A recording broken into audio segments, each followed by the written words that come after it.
ہم بات کر رہے تھے عثمان بھائی کہ چونکہ نظر نہیں آتے جی تو لوگ اس کو ڈینائی کرتے ہیں، کہتے ہیں جی کہ سائنس کے مطابق ان کا کوئی پروف نہیں ہے، اور ظاہر ہے کہ سائیکالوجی کی پراپر جو ایک فیلڈ ہے سائیکولوجیکل ڈس آرڈرس کی جو بات کرتی ہے اب نارمل سائیکالوجی،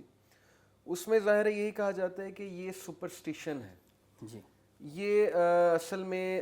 ذہنی امراض ہوتے ہیں، جیسے اسکیزوفرینیا ہے، اسی طرح bipolar mania disorder ہے، اسی طرح اور ڈس آرڈرز ہیں، obsessive compulsive ڈس آرڈر ہے۔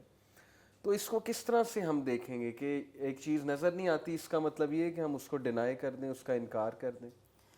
دیکھیں محمد علی بھائی، اگر ہم اس چیز کی طرف آئیں کہ یہ چیز نظر نہیں آتی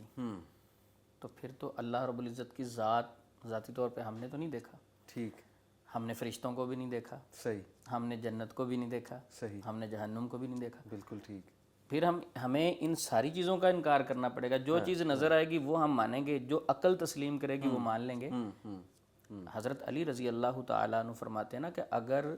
جو دین جو ہے عقل اور رائے کا نام ہوتا صحیح، تو پھر موزوں کے اوپر، جرابوں کے اوپر مسا نہ ہوتا، نیچے ہوتا۔ ٹھیک، عقل تو کہتی ہے کہ پاؤں زمین کو لگتے ہیں، تو یعنی دین ہم کیا کرتے ہیں کہ اپنی عقل میں پورے دین کو لانا چاہتے ہیں۔ ہماری عقل چھوٹی ہے، دین زیادہ وسیع ہے، بالکل ٹھیک، بالکل تو ہمیں اپنی عقل کو دین کے تابع کرنا ہوگا، نہ کہ دین کو اپنی عقل کے ہم تابع کریں۔ اگر ہم دین کو عقل کے تابع کرنے کی کوشش کریں گے تو ہم گمراہی کی طرف جائیں گے۔ بالکل ٹھیک، بالکل ٹھیک، زبردست۔ اور پھر ظاہر ہے کہ یہ ڈیبیٹ کھلے گی کہ اللہ بھی ہیں کہ نہیں، نعوذ باللہ، پھر جنت جہنم۔ حالانکہ دیکھیں فزکس اب یہ کہہ رہی ہے، جو فزکس کے ماننے والے ہیں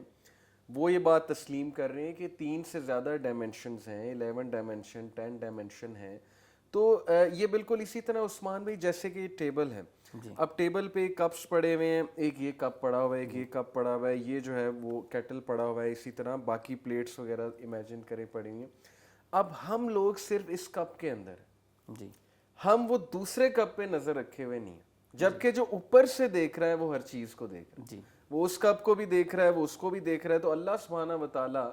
جب ہمیں بتا رہے ہیں اپنی تخلیق کے بارے میں تو بالکل اسی طرح ہم امیجن کریں کہ اللہ تعالیٰ ہر ایک کو دیکھ رہے ہیں، بے شک، اوپر سے دیکھ رہے بے ہیں۔ شک، ہماری نظر جو ہے وہ بس اس حد تک ہے، لمیٹڈ ہے کہ اس کپ کے اندر ہے، جی بے شک، ہم باؤنڈ ہیں اس اسپیس ٹائم اور میٹر کے ساتھ۔ اسی طرح تو یہ بات بڑی واضح ہو جاتی ہے کہ ظاہر ہے کہ جب اس طرح ہیں تو جنات بھی کسی اور ڈائمینشن میں ہو سکتے ہیں، یا چلو جنات بس غیب میں ہیں، اللہ کے نبی نے بتایا، اللہ سبحانہ تعالیٰ نے بتایا، ہمارا اس پر ایمان ہے۔